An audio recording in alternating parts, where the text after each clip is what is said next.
On vous a élevé avec une idée centrale, une sorte de modèle pour une vie adulte réussie, Elle était chuchotée dans les salles de classe, discutée autour de la table du dîner et affichée partout dans les publicités, vous savez. Les instructions semblaient assez simples. On vous disait de travailler dur à l'école pour obtenir un bon emploi. On vous disait d'économiser une partie de ce que vous gagnez. On vous encourageait à acheter une maison, le symbole ultime de stabilité. Et si vous faisiez tout cela, si vous suiviez ces règles bien établies, vous pourriez éventuellement prendre votre retraite confortablement. Cette promesse de sécurité financière est devenue un point de référence essentiel, un contrat silencieux entre vous et le monde. Ce récit semble naturel, presque comme une loi de la physique. Il donne à la vie une direction claire et un sens. Suivre le plan procure un sentiment de contrôle sur les vastes incertitudes de l'avenir. L'idée que la diligence et la prudence mèneront inévitablement à un état de sécurité permanente est profondément réconfortante. Elle simplifie les choix complexes et offre une mesure claire du progrès. Nous mesurons nos vies à l'aune de cette promesse, évaluant le chemin parcouru et celui qu'il nous reste à faire. C'est une histoire douce et rassurante à laquelle croire, un endroit douillet pour déposer vos angoisses concernant ce qui vous attend.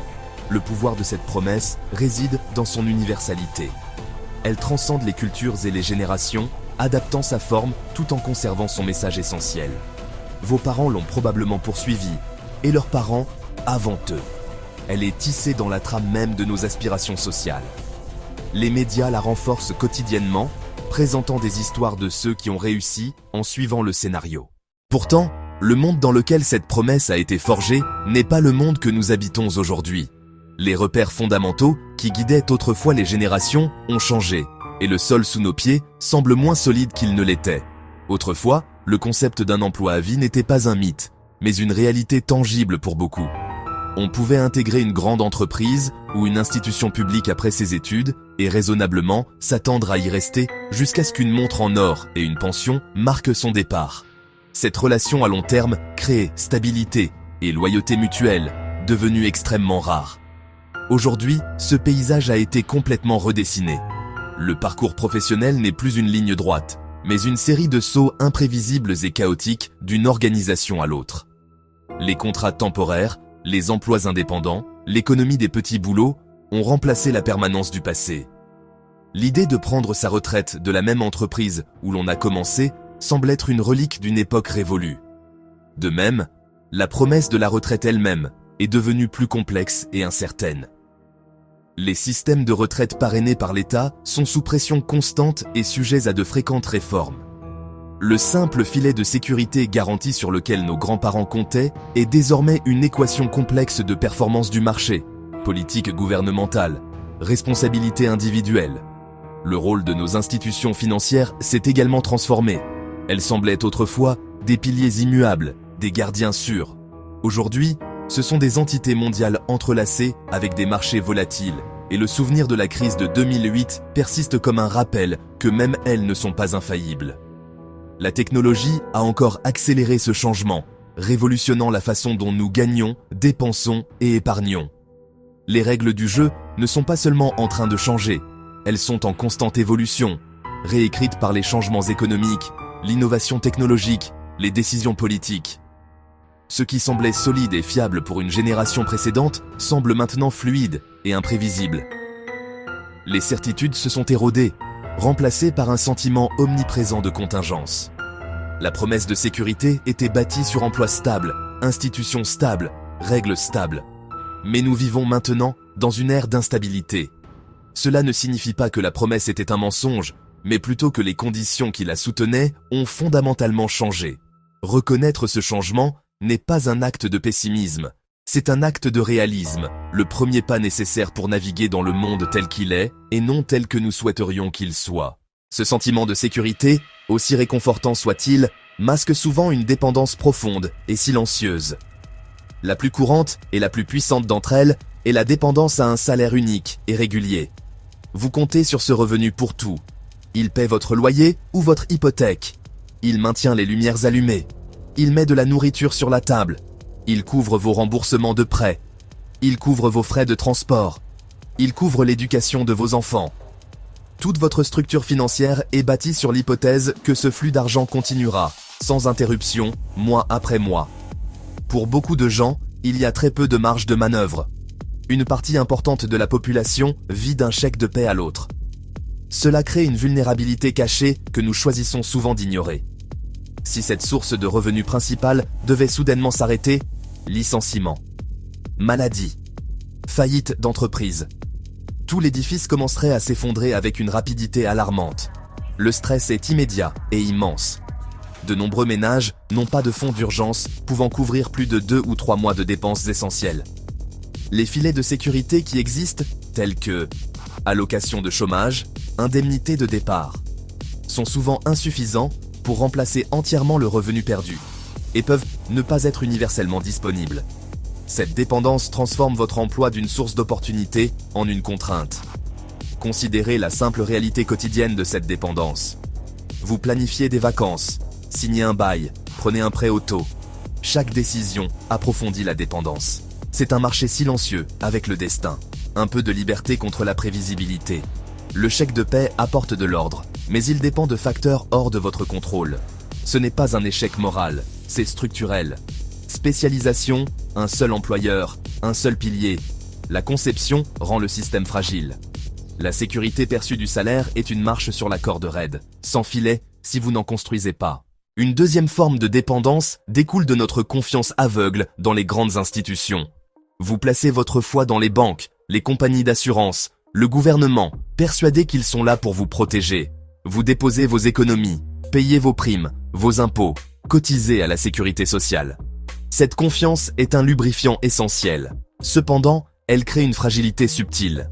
Ces institutions peuvent changer les règles du jeu.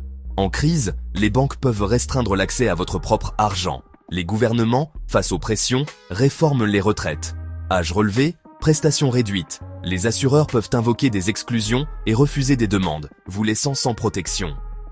Souvent, ils tentent de maintenir la stabilité du système. Mais pour vous, l'effet est le même. Promesses modifiées unilatéralement. Vos projets fondés sur d'anciennes hypothèses se heurtent à de nouvelles règles. Votre confiance peut devenir une vulnérabilité si vous externalisez totalement votre sécurité. La troisième dépendance est celle à la croissance économique perpétuelle. La viabilité des pensions, la valeur de la maison, l'emploi, les salaires, les services publics, tout suppose la croissance. Nous sommes des passagers d'un véhicule qui doit avancer pour rester stable. En période faste, la fragilité reste invisible. Quand la croissance s'arrête, portefeuilles en chute, licenciements, budget ménage sous pression.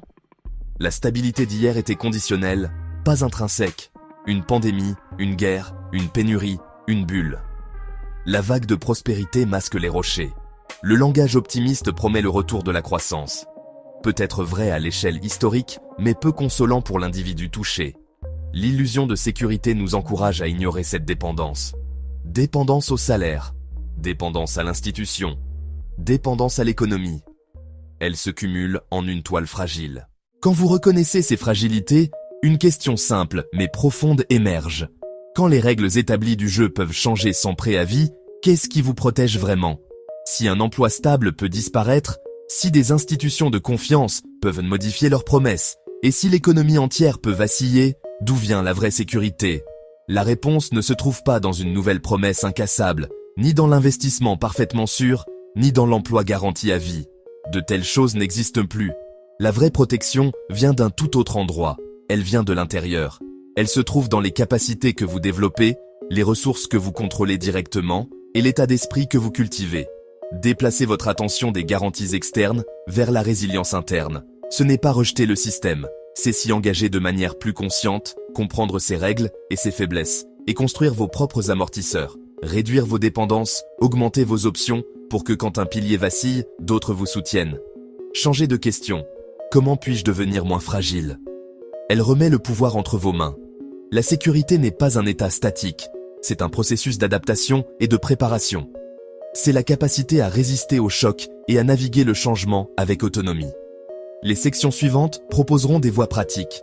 Pas de magie, pas de promesse d'immunité, des stratégies pour réduire la vulnérabilité et mieux réagir. L'objectif n'est pas d'éliminer tout risque, mais d'éviter qu'un seul point de défaillance, un emploi perdu, un krach, un changement de politique, n'entraîne un effondrement total de votre vie financière. La première étape, et la plus puissante, pour réduire la fragilité et de diversifier vos sources de revenus. Ne misez pas tout sur un seul employeur. Créez plusieurs flux, même modestes. Commencez petit. Développez une compétence monétisable pendant votre temps libre. Écriture, design graphique, conseil. Transformez un passe-temps en revenu modeste. Même un temps partiel ou du covoiturage peut servir de coussin. Constituez un fonds d'urgence accessible. 3 à 6 mois de dépenses essentielles, par virements automatiques.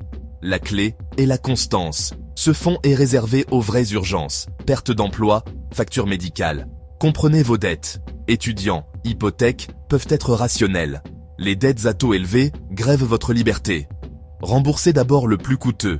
Si vous investissez, diversifiez largement. Pas une seule action, ni une seule classe, ni un seul pays.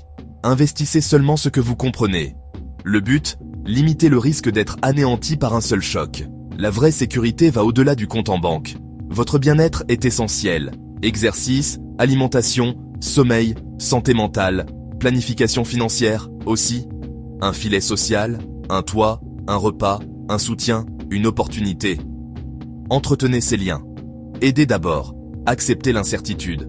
Lâchez les attentes rigides. Préparez-vous à l'inattendu. Adaptez vos plans. Visez simple, suivez vos dépenses, notez 3 priorités, allouez votre revenu. Cohérence et clarté. De petites actions régulières créent un vrai sentiment de contrôle. Claire avait un coussin et une source annexe. Quand la crise est tombée, c'était un choc, pas une catastrophe. Marc avait tout mis sur un seul pilier. Quand il a vacillé, tout le reste a suivi. L'illusion s'est muée en piège. Abonne-toi pour comprendre la crypto sans illusion, reste du côté lucide.